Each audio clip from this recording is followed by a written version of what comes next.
room tour. So, ito yung room namin. We are staying in a cave suite.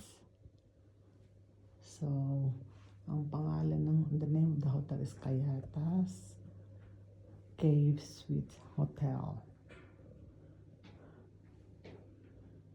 So, yeah.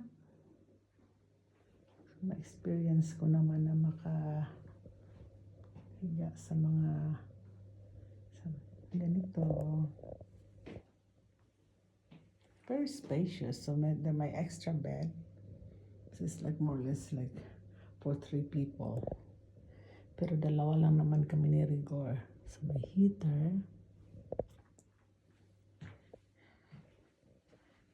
So, the mirror. It's the bed. So, this is the living room area. Kaming dalawa lang naman. Pero may living room area kami. Different because it's a suite hotel. So, yeah. Everything is marble.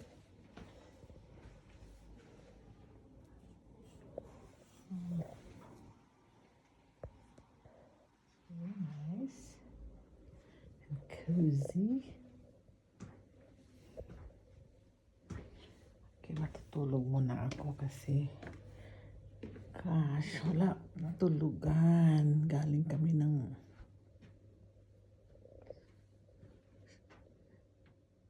cell shock at sa Ephesus pa.